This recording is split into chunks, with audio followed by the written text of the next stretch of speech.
We're on. Good afternoon. I hope you all had a great lunch. I apologize for being a little bit late. We're having a problem with one of the visuals here, but I think we resolved it. I'm going to start with a presentation, but let me first introduce our panel here. Right next to me, Lisa Koenigsberg. I got it right. President and founder of the Initiatives of Art and Culture. Raluca Anghel, got it right too. Head of External Affairs at Natural Diamond Council, and Martin Leake, Special Advisor of Precious Stones at the Dubai Multi-Commodity Center, the DMCC. We're going to take a look at how diamonds are behaving in the market today. The perspective is going to be primarily American, because the majority of lab-grown is consumed and purchased in the United States. And in the past few years, it became very obvious that we're going in different directions. From the start, from the get-go, these were two very different, chemically, technically, they are the same, but everything else is otherwise. So we're looking at price and cost, obviously. That's the thing that everybody's talking about. As a result of that, revenue is going in different directions. Pricing trends, what is driving that, how is it happening, why is it happening, what are the pressures, how goods are priced, what are the methodologies that are used in that, gross margins and profit, and gross profit. We're looking at, because of the differences in costs and prices, et cetera, that's where that goes.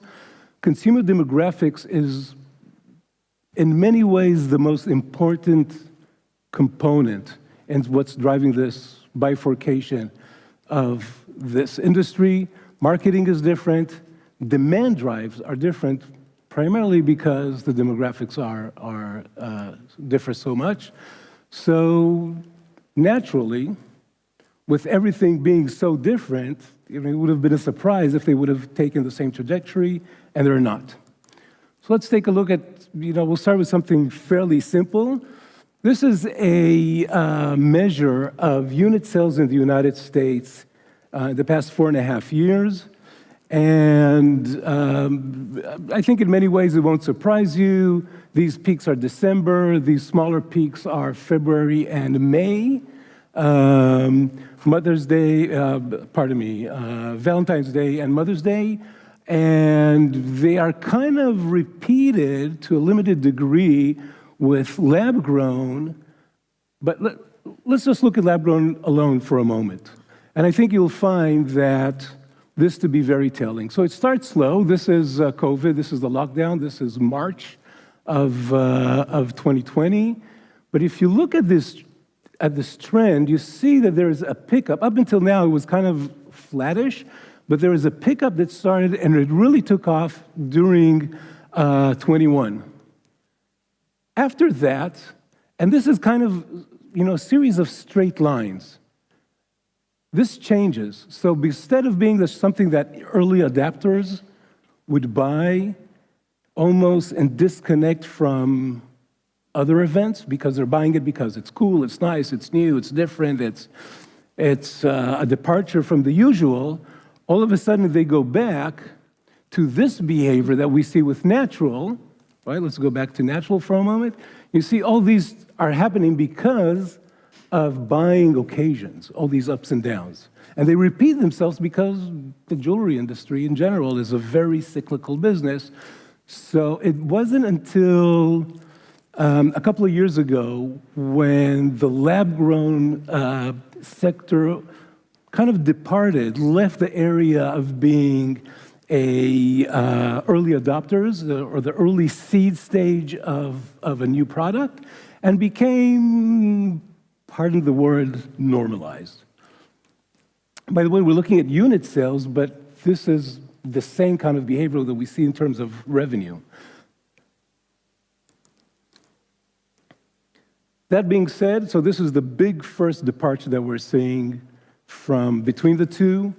We're looking here at, if you will, the darker blue is natural. So you see there's a one, so this is just a look at 1 carat's average price. This is loose rounds. And I just looked at everything that was going through our system. So it's about $6,000 recently for natural, more than triple that for 1 carat, more than triple that for 2 carats, and then so much more for 3 carats. The price differentiation increases primarily because there's a little bit of rarity, it has to be said, with lab grown. It's more difficult to get bigger goods requires the only difference is time. There's not a rarity in the sense that, do I find it or I don't find it as with natural. The only other difference between natural and lab grown in this regard is in manufacturing. The cost of manufacturing is much lower, and this shows you a much slower process here of price increases. But the margins between them are only growing, so this is 86% below, but this is only part of the story in that regard. I mean, none of this is surprising, right? I mean, you may not be familiar with specific figures, but look at this. You can buy today, as I said, current retail prices, you can buy today a 3-carat stone for about $4,000, which is still a lot less than, about 30% less than the cost of a of a natural 1-carat stone. And this is telling. This is one of the main drivers. Why is this one of the main drivers? In the United States, as I said, this is the majority of business. In the United States, the consumer is very, very price-oriented. Now, you may say to yourself, well, consumer is price-oriented everywhere, but if you think about jewelry and the way it's being sold, for example, here in Europe, it's very design-oriented. I want something that looks like this. I love this style. That's where people go. In Asia, and when I say Asia, I mean everything from Japan to the Middle East, in fact, all the way out to Morocco, it's all about value. Value and price are not the same thing. So if the value is not there, people won't buy it. And this is one of the difficulties retailers and wholesalers have in China, in Pakistan, in India, etc. The other element I think that is very telling in this regard is if we look at an average expenditure. An average expenditure is a very simple calculation. I take total revenue and I divide it by the number of stones. So what we see here is that the average expenditure on natural is fairly high. Let me tell you something about loose goods in the US retail market. So first of all, it's primarily a specialty jeweler thing. It does not happen at, say, Macy's. Primarily set in engagement rings. Roughly about 20% of a jeweler's business. Some more, some less. So this is a very important component of the industry. A diamond engagement ring is the most important subcategory, jewelry category in the diamond industry. In the jewelry industry. In terms of income, in terms of revenue, in terms of consistency. I know that people will continue to get married, so I know that this is going to continue to happen. 77% difference between the average expenditure of one and the other, and then, there we go, look at the difference in size.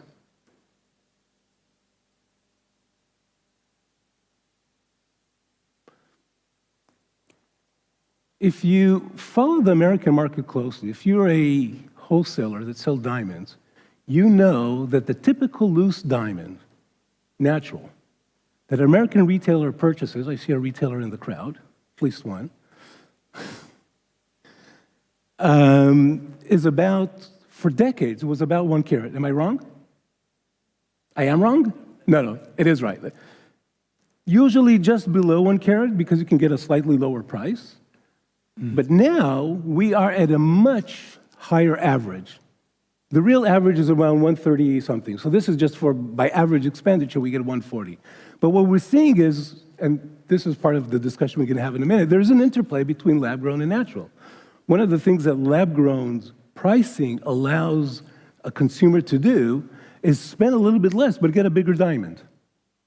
And that created a trend of, let's get a bigger diamond.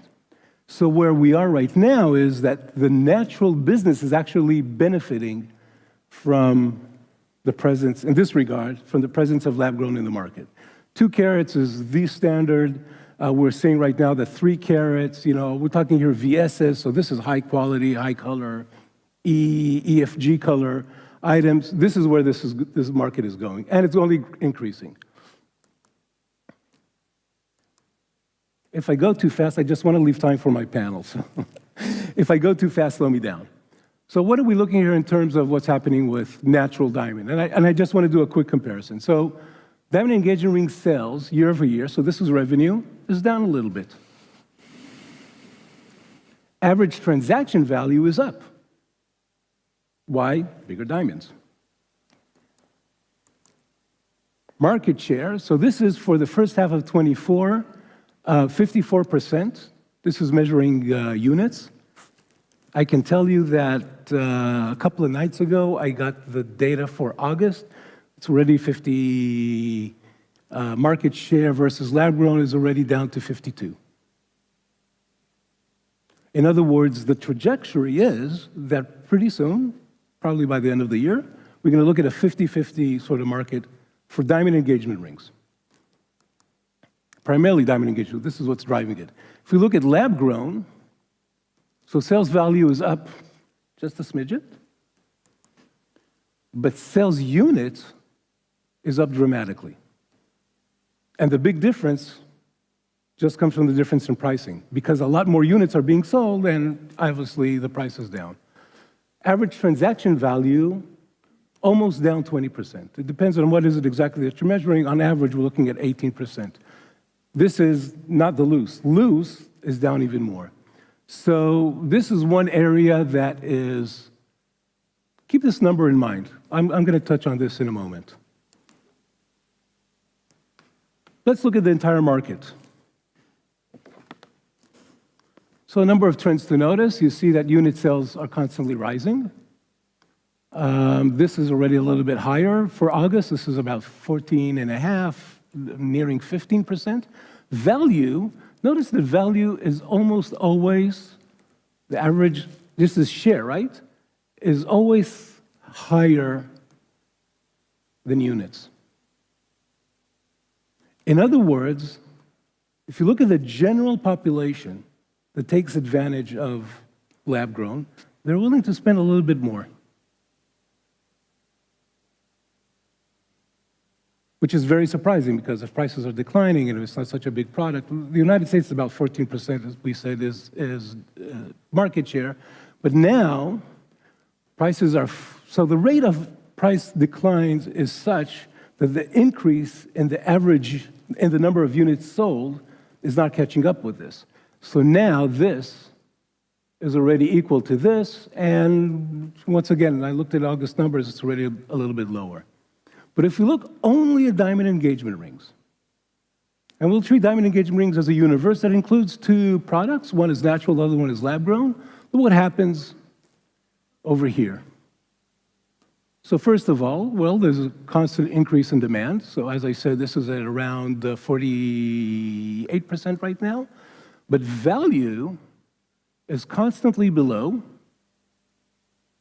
And currently, when we're nearing 50%, we're looking at about a quarter of the market by value. These 2 numbers start to tell us what's driving this market. The diamond engagement market caters to a very specific audience, to a very specific demographic. At the same time, this is the most important, this is about, depends on how you count it, anywhere between 12 to, diamond engagement rings are anywhere between 12 to 17% of diamond jewelry sales in the United States. It's the most important item. But let's look at how this is happening. The American market is about 85% of the market, of the global market, 30-something and younger. So the average age of getting engaged, of getting married in the United States is 29, right? 28 for women, 30 for men. And this is the market that is buying lab-grown. Now, why is this market? So, of course, we can talk about issues such as their financial situation. You still have you're paying off your tuition. You have a car loan. You have a wedding and an engagement and a honeymoon ahead of you. And then you're just about to do one of your biggest purchases of your life, buying your first home. When you walk into a store today and you look at who is buying an engagement ring, it's never the guy alone. It used to be the guy alone, and then it used to be the guy with his beloved's sister, mother, best friend, a group of friends from college. Today, it's them going in together. The previous format meant that the guy buys something. Doesn't matter how they got to deciding what he buys, but then he presents a final decision to her, and she looks at it and she thinks, okay, he's spending money on me. In his mind, he knows that he needs to get something that looks right, but he also wants to make sure that he is demonstrating his love to her through money. When they walk in together, the mindset is very different. The mindset then is, you know what, we are spending this together. We have all of these expenses ahead of us. Maybe we should cool down. This brings down the average price, which results in what we saw before in a 25% revenue instead of almost 50. They're college educated, so this is the smart thing. We're pro the environment, it's new, it's exciting, etc. They're price oriented, as we said. Showy? Michelle, do you agree with me that they're showy? You do? Okay. So here's the thing, there's the one-upmanship going on. My best friend got a 2-carat, I'm going to get a 2.5. My mom has a SI, I'm going to get a VS. So, showing that you have it is important. Same but different. This is an ongoing trend in the market. Well, I want the same, but let's do a local adjustment. This is the failure of the natural diamond industry. They were not exposed to natural diamond marketing. Pardon me, Raluca. And as I said, the engagement ring is the battleground. So this is what bothers retailers, right? Up until now, we were talking about consumers and we're talking about wholesalers. They have a falling average transaction value. They have a shrinking gross margin. Their revenue is eroding. And therefore, they're going back to naturals. What did we have with Signet? At Signet is moving away. They're saying this very explicitly. We're moving away from lab-grown towards natural. 2 ways of doing this: educating their clients, their sales staff. And the second is, if you go to one of their sites, their websites, Blue Nile, etc., and you pick a diamond and it's lab-grown, there is a little notice below it, if you scroll down a little bit, that says, we can't guarantee the long-term value of this stone. Others say, there are some retailers, brick and mortars, that say there's no buybacks. If you will buy a natural, there's a buyback. Many say, not all of them, many say there are no buybacks. In other words, quietly, easily saying, we don't have a whole lot of trust in this product. It's a way of moving them away from it. And once again, diamond engagement ring, so I'm kind of stuck on that motto. So I had a meeting with a bunch of guys in the lab-grown industry, and they asked me, so what should we do? I said, well, just reducing price doesn't do it. I understand that reducing price is kind of, you feel that you're forced to do that. But at the end of the day, you have to provide retailers. So the retailers don't see a financial benefit in that, right? We said that 20% decline in price. If you had a 20% decline in price, you need to increase your sales the following year by 25%. Think about how difficult it is either to bring in a 25% more customers or to sell more product, more items per client. It's insanely difficult. So what lab-grown people need to do is find a way to make it sexy again for retailers, and they have the incentive. So where's this heading? So first of all, continued rise in unit sales, continued decline in price of natural. We're seeing a drying up of inventories, primarily in India, but in other places as well. So we should expect an increase in price. But still, we won't get to the peaks that we had just 2 years ago. Both are expected to have challenges, but as we said, there are different underlying causes for what's happening there, so there are differences. Both require a lot of attention that they're not getting right now. Not enough of it. The natural diamond industry has the benefit of having, De Beers, and De Beers, spent a lot of money in the past, and the lab-grown industries does not have one strong body that does that. So they're missing out on category promotion. The main focus for marketing, get these people, these 30-year-olds. In fact, it's not an issue of just the 30-year-olds. This is everything, all the demographics, younger, right? Anything who's younger is not exposed to a whole lot of generic marketing. So the solution is branding. So Pandora was a product of $200 to $500 per item, catered primarily to teenagers. Adding lab-grown, so the cost of adding lab-grown is negligible.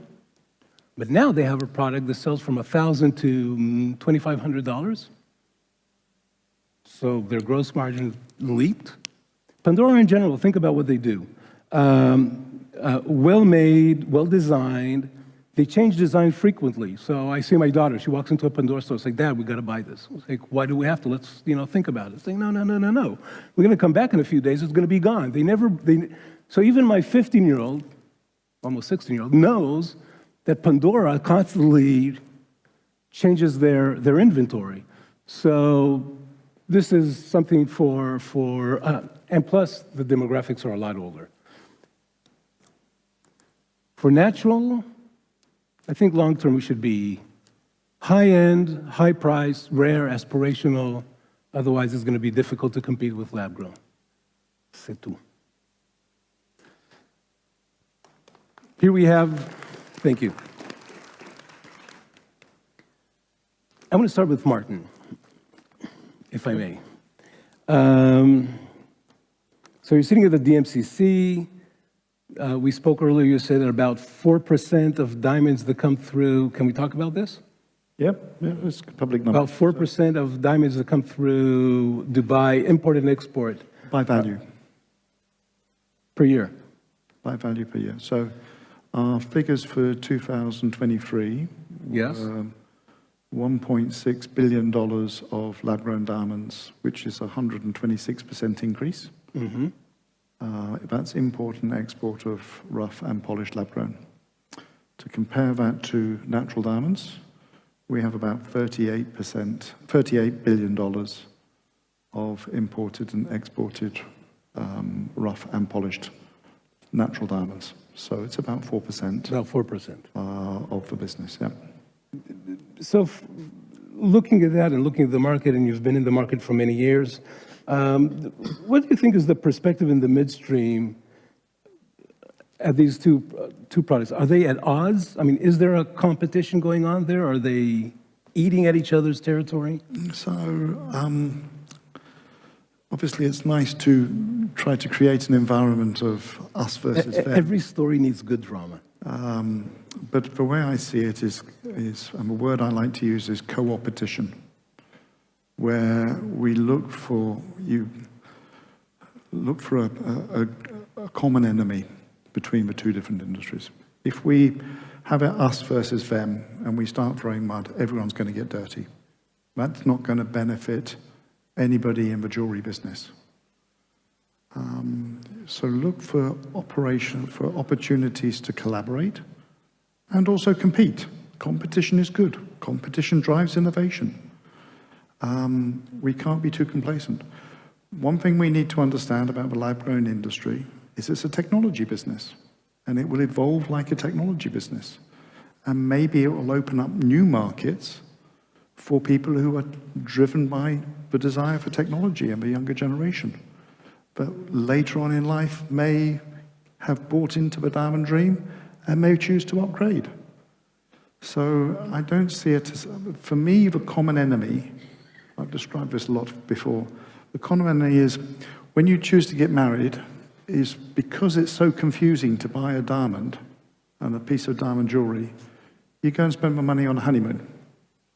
That means that we've all lost. And we need to look at how do we capture that person back.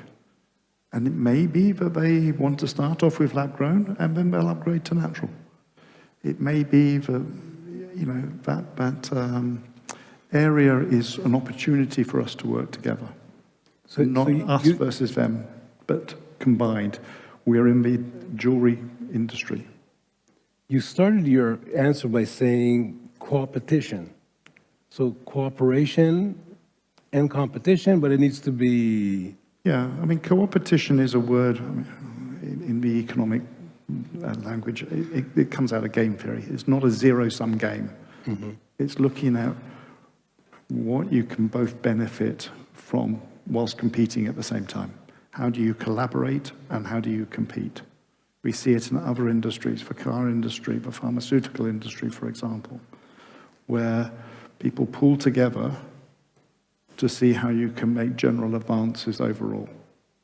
And that's why I don't like saying it's one or the other. We're in this together.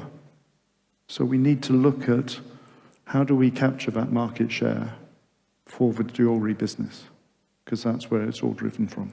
It may be some people can't afford the natural diamond straight away when they're in their 30s, as you've described. Actually, you bring up an interesting point, because forever and ever, with the exception of a very minute percentage, very small share, engagement rings were diamonds, set with diamonds.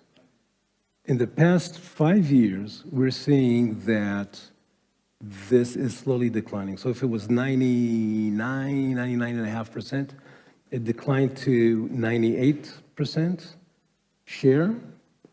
Now we're sitting in a little below 97%. So in other words, what you're seeing is that over time, people are starting to look at alternatives to both, to diamonds in general. So this idea of a common, pardon me for using the term, a common enemy, kind of drives that. Yeah, and you know, we want to grow the overall size of a pie. Yeah. Raluca, so we talked, this is industry talk, sort of, right? So here are the figures, but at the end of the day, those that really drive the market are consumers. Absolutely, and that's very, very often forgotten. You mentioned the presence of marketing, and I said, oh, sorry, look, 100%, that's what we've been saying all the time. So as the Natural Diamond Council, the most important thing that we can do is always talk to the consumers, non-stop, so wherever they look for info.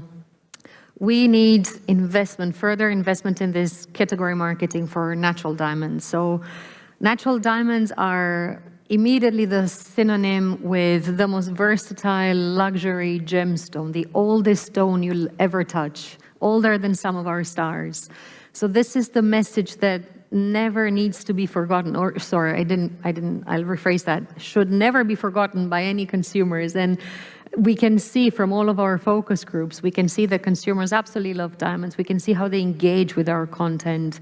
It's a love that is there, and it's certainly a great association that they get with their brands, their style, their representation. We see so much mentioning in pop culture. It's enough for you to just go on your social media or on Instagram, and you'll automatically see what's going on from the Venice Film Festival, your Cannes défilés, the ultimate final cherry on top of the cake to any outfit out there is definitely a very, very beautiful piece of natural diamond jewelry. And if we don't invest in that advertising in such a precious category, you forget that consumers' tastes always change. If you're not there, if they don't remember you, if you don't associate yourself with their images, you will lose that battle. So for that, we need further investment in this category marketing, whether it's through collaborations with us. We create marketing materials to be used by retailers. Any organization that is facing consumers have the possibility to come to us, and we can share a lot of these materials with them. Educational materials for sales forces. There, we definitely don't do, we don't get involved in other gemological conversations. We really want to keep it at the level of storytelling. Any support that we can provide is crucial. And then we were discussing on a panel earlier about impact. How you share the storytelling of that impact with consumers is it's an absolute game changer. And we can see consumers wanting, asking questions, interacting differently. So if you have your staff that immediately interacts with consumers, having this material at their disposal and knowing this is fundamental to doing that. So I'm very much aligned. Increased advertising for this category is crucial. Put your money forward. Yes. Lisa, in a way, we're talking about value, right? But not price. I mentioned that Asia is very value-oriented, but at the end of the day, to sort of promote diamonds, and doesn't matter if we're talking about lab-grown or natural, there has to be the perception that I'm buying something that is valuable. How would you define value? Rather differently, actually, than this conversation has been defining it. Because, sort of taking a leaf out of Gaetano's book, in thinking about this conversation this morning, I pulled up on Google definitions of value. And the first ones that come up for noun are the regard that something is held to deserve, the importance, worth, or usefulness of something. And then the second one for noun is principles or standards of behavior, one's judgment of what is important in life. The first definition, the verbs are more associated with money, and this is from the Oxford Languages Dictionary. Only when I go down below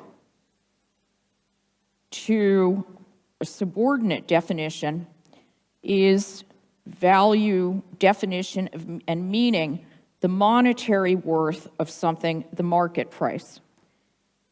So one of the things that I would think about, because everyone is concerned with how much something costs, is what are the things that impact that for which you are paying? Because often, material is material. We are talking here about the cost of units of material, but often what we're buying is a finished piece of jewelry. And what are some of the things that can impact the price, thereby impacting the value as it's being defined here? And some of those values, because I see them as values, beyond, and it's not that I think it's unimportant. I think responsible practice and responsible sourcing is extremely important, but a lot of attention has been given to it. So I'm going to not put that first. And I'm going to say, if I may, some of the things include artisanry, design, success of the piece, regional taste. So I want something oval. I'm not seeing any ovals. I'm seeing squares. That's not what I want, or to be more sort of correct in diamond parlance, I don't want a brilliant cut. I want something else. Am I seeing it? Maybe in one part, if we're talking about the United States, maybe it's more common to see people opting for brilliant. They want something else in another part of the country where there's a different perspective on things. Can they get that? But then there are other things like, I'm going to use this word provenance, but I'm using it more broadly than I would strictly mean it. And to give two attributes. One is who made the ring? About 2 months ago, we had a conference in New York, and we had a panel on the diamond market, and it was both with lab-grown participants and natural participants, both of whom were bemoaning the state of the market. And one of the things that each category maintained was that building and forgive me for this word, because they're maison, they're atelier, et cetera, but building a brand which adds value and which has consistent look, arguably, or a patina is important. Arguably, there's provenance in other ways. Often it refers to what I'll call antique/vintage auction material, but not necessarily. And that can be where something comes from, but in addition to the responsible practice element or complemented by it. So I'm not sure that I've answered your question, but I would say, to me, value has a lot of subsidiary components. If our ultimate yardstick is dollars, euros, what have you, currency, it's still comprised of many facets. And the other thing is that if we're going to go back to the discussion of unit price, and we're going to talk about the markets for diamonds, whether it be lab or natural, and we're talking about the health of a category, one of the things that seems to me important is expanding actually beyond and thinking of creative ways to use the stone and to stimulate that demand. Because the dominance of not even wedding as a category, but the engagement ring, I think is perhaps something that could be augmented with further products, further thought as to the milestone occasions that can be marked by the diamond, and perhaps beginning with thinking of the engagement ring as the beginning of the wedding jewelry that is built in the life of a couple. But that's a reductive approach, but Yeah, and actually you did answer, I think, the question on what is value, because in Can many I ways- add to that? I think one, like pink elephant in the room, value is defined by rarity. So I think we do have a big situation where we absolutely need to clarify, and I think that's one of the sort of common issues, and it can come back and affect us and affect the industry very much, is actually understanding of what both products are. What's the sort of positioning that you want to have within the industry and for consumers? And it's paramount to just define the two, because we're talking about a natural gemstone created 1 to 3 billion, 3.5 actually billion years old. There's the Canadian diamond, one of the oldest diamonds in the world, are around that age. Oldies, but definitely goldies. And then you have a manufactured product that is produced in what's possible unlimited capability. There is absolute place in the market for both, 100%, and that's certainly something that we need to look to expand and definitely get to position them in a correct way. Means the consumers will be able to make the purchase that will keep them happy and still invested within the jewelry industry as opposed to others. But the clear definition of value placement, that needs to be done in a proper way. And for that, disclosure is essential, understanding what products are, because to me, simple conversation on price is the biggest consumer confidence issue that we can tap into. Just looking at price absolutely does not do the industry justice or the product. So I think we just need to, Lisa.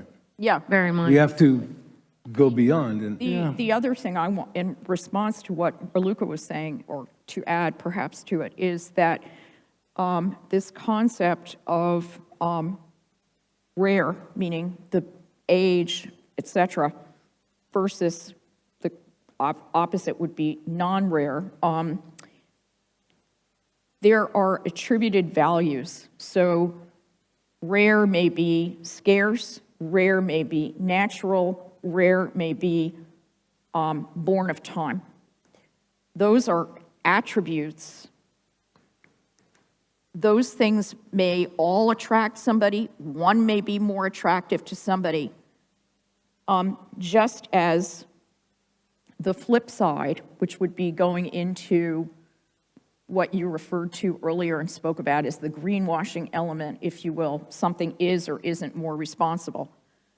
But all of these are attributed values that contribute to whatever yardstick you're going to use. And the point you made about colored stones, I think, is something that's well worth taking into account, because of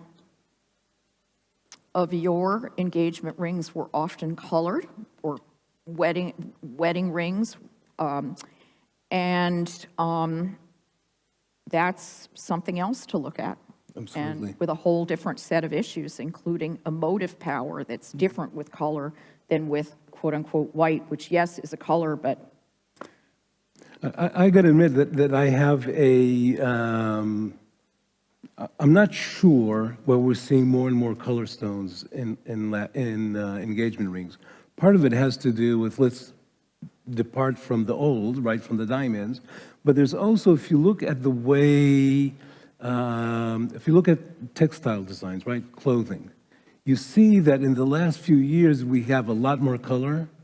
It's a lot, pardon the term, busier designs, a lot more floral designs, and that is sort of a taste, a cultural taste that is migrating a little bit. Well, you know, the fashion historian part of me would take issue with your categorizations of what people are wearing, because if you go back to the 60s and the 70s, you can think about floral, Pucci, yes. for example, Lily Pulitzer, which is the diametric opposite, but nonetheless with a vivid palette. Coming into the 80s, Saint Laurent, the saturated palette, it wasn't just black and the tuxedo suit. But I think one of the things is that there's an awareness of the emotional power of color, the associative power of color. But I also want to go back to something Raluca was saying and connect it to marketing, which is that Pantone has done a really great job of further accentuating their voice in a predictive marketplace. Yeah. And whether that's a response to or a catalyst for, I mean, I have a daughter, she said, "Mom, this is what I think I want." It's not a diamond. Sorry. Mine is. No, I mean, these are cultural Give me her shifts. number. I'll call her. Martin, let's talk about some of the lessons that we can learn from the short, the brief history of these two elements in the competing. At the end of the day, they are competing currently. Yeah, I mean, I enjoyed that conversation, and I think there are lessons that we can all learn, again, in the spirit of co-opetition. We did a lab-grown diamond symposium last year. There is a report which can be found at the front. Anyone wants to copy, just come and see me. And we looked at the lab-grown diamond industry quite deep, in a deep dive. We have to remember it's a technology business. It's not scarce. It's not got the history. However, that means that you can do new things with it. You can be more creative with it.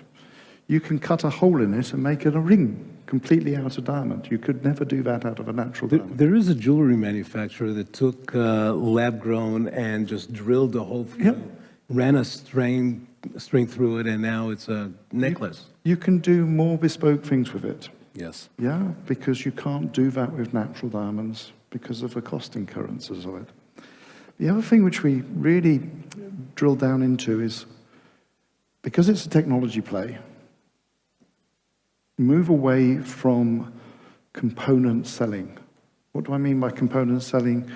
adding up the costs of your unit pieces to be the final product. When you buy perfume, you don't ask how much did the perfume cost to make it. When you buy a handbag, you don't ask how much was the leather involved in it. So move away from that, sell the art. We kept saying, stop selling paint, sell the painting. Move away from the value of the individual pieces and move towards the value of the art that you're creating. The other thing about lab-grown diamonds is they can be quite fun because you can experiment. You know, the younger generation do a lot of tattoos these days. And when you do a tattoo, you can bespoke it to be a personal piece. You can do that with lab-grown, but you can eventually aspire to have that in the real thing in natural diamonds. I spoke with the British jewelry designer Stephen Webster about lab-grown, and he asked me, how come they don't make skulls? Yeah. They may. Well, exactly. You Can I do- just say one thing about what Charles said, which is that, in a way, what he was speaking about with regard to perfumes and handbags, that was kind of what I was driving at with regard to the development of a brand, because one of the things that's interesting is how many, for example, jewelers go into perfume, and part of it is because what the phenomenon of an elevated, quote, brand can absorb. And I think that's a great point, as is what you can do with them. Several years ago, I saw a phenomenal necklace that came from Alter, which is a lab-grown grower and purveyor in the States. But the thing about it was like a celestial constellation. And it would have been enormously challenging to put that together, arguably. Where that fell in the spectrum of kind of jewelry, I'm not sure. But it was a spectacular piece, very inventive. And we can use it also to experiment with different supply chain models, the integrated supply chain models that we're seeing. Focus on design, focus on being fun, rather than taking us all so seriously about what we're not. Yeah? So there's an opportunity, again, in that spirit of collaborating and competing, to actually try to do new things and be innovative. In a lot of our conversations, we get back to the fact that this is a technologically driven product. Is there a chance, especially considering the challenges on the part of the growers and manufacturers in this regard, that once a breakthrough allows lab-grown to be used for technological purposes, Like a chip, you mean? for They example? use for chips, just to clarify, for technological reasons, no? Absolutely. So do you see, I mean, this is what Element 6 does, right, primarily. Do you see a scenario where lab-grown as an industry will rather focus on the applications are technological rather than, make jewelry? So again, at our symposium, we had an eminent scientist from Madras University in India, where the Indian government is spending a lot of money on research and development in lab-grown industry, lab-grown diamonds. And he says, this is a material science dream. It's the ultimate material. The fantastic properties that we all celebrate in diamond jewelry from natural is, for a material scientist, what they can only dream. It's biologically inert. It has fantastic resistivity, conductivity properties. It's going to be in semiconductors. It's going to be in heat sinks. It's going to be in 5G base stations. It's going to be in power converters in Teslas. Okay? The reason a PlayStation, if everyone plays PlayStation, the reason they're so big is all to do with heat dissipation. Lab-grown diamonds solve that. So ultimately, there is a technology play in it. Yeah? But at the moment, they need to generate the revenue to fund that research and development. And that's really the question. I mean, from a business perspective, is there any chance that just because of those revenues, it will be? For high-quality lab-grown diamonds, it will be the semiconductor and the technology which takes all that stuff away. Mm-hmm. Absolutely. In effect, though, what you're saying does exist. So, for example, and again, specificity can be both a saintly thing and the devil's refuge, but there is a company called Ether, which was in the business of producing lab-grown stones. They have sold the lab-grown stones portion of their business, And in effect, they have come out with a new name, and what they're doing is focusing on their technology. The same thing with, I believe it's Greenwich diamonds. So and early on, when I was talking with a group that had invested in a lab-grown company, one of the reasons that the investor gave me, so this is not my reason, but was that the technology is so powerful and that it was viewed by the group that made the investment as jewelry being a high-margin place in which to develop that technology. It doesn't mean that everything Charles is saying about fun, exploration, and all the rest of it. Pardon? Martin. Oh, my God. So sorry. That's Forgive okay. me. I've Sorry, been called everybody. worse. That's his nickname on his Yeah. PlayStation. That's what we call him when he's not listening. That was our secret. I'm sorry. Anyway, very gracefully done, but I'm embarrassed.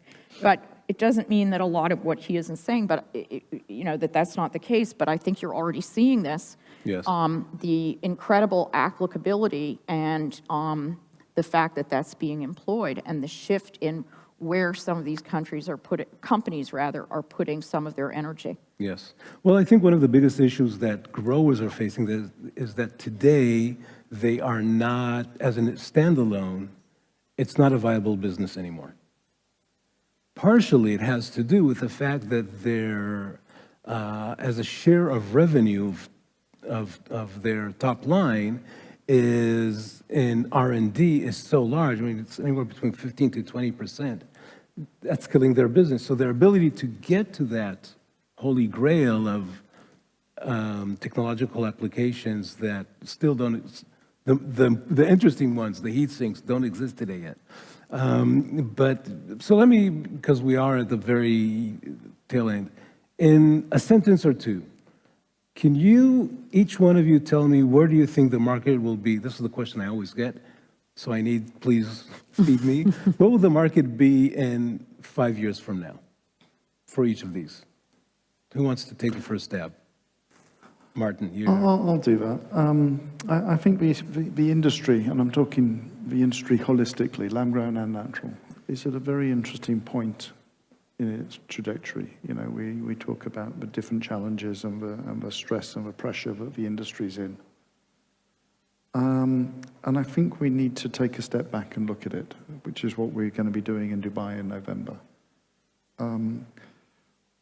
Commoditization is an evil word in diamonds, okay? Because as soon as you commoditize something, the price is only going to go in one direction. And too often we're selling certificates, we're selling a commodity. We're not selling the final product. We don't want to be in the paint business. We want to be in the painting business. We want to be selling that art. So therefore, we need to focus a lot more on design, a lot more on the value creation that we're doing, on the storytelling, and much less looking internally at all the problems that the industry is faced with. So that's where I would like to see our focus. Raluca?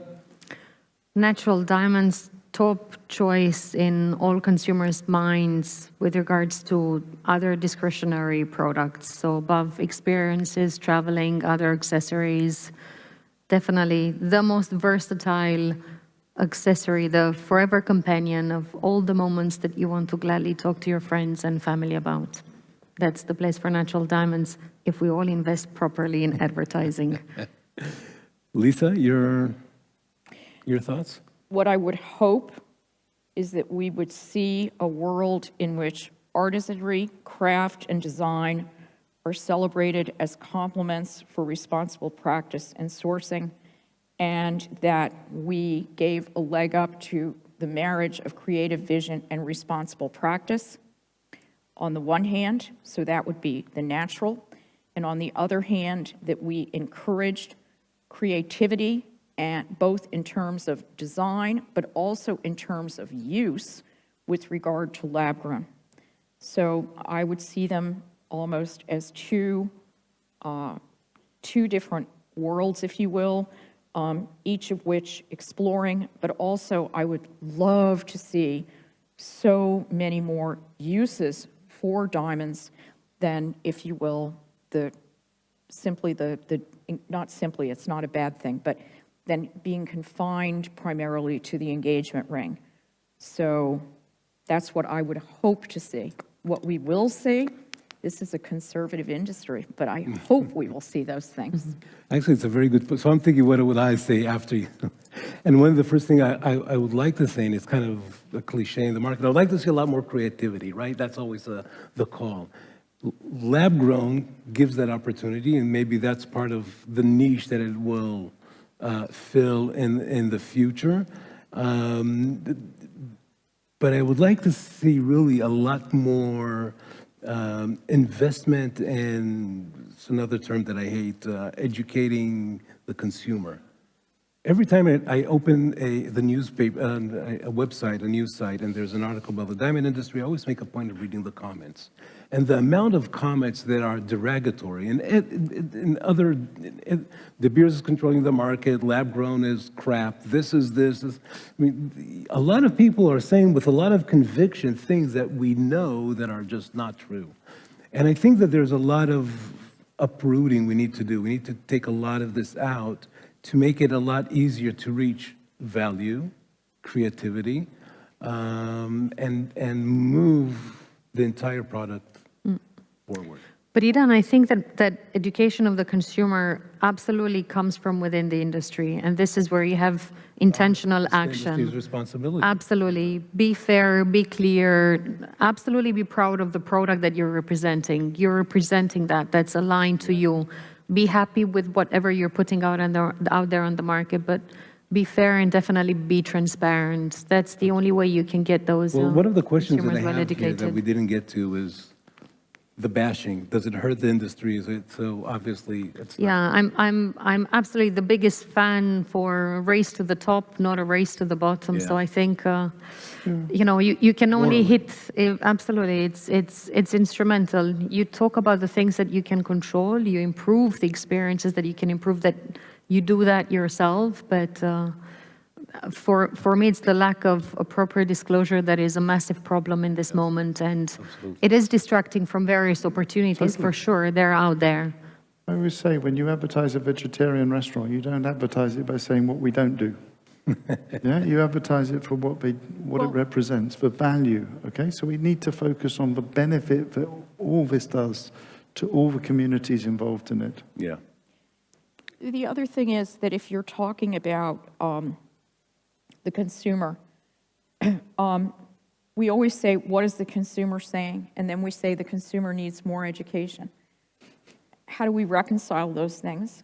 It is our job to lead. If you believe in something, shout it, just in the same way that if you're selling a design or if you are selling a new setting, you put it out there. Just as we would lead with aesthetics or a new design or a new line, so we proclaim, whichever category it is, that which is positive about the category. And if it's with regard to responsible practice and such, why wait for somebody to tell you it's important? Tell them now. And let them echo it. And take the lead. Ladies and gentlemen, thank you very much to my panel. I found it educational. They deserve a round.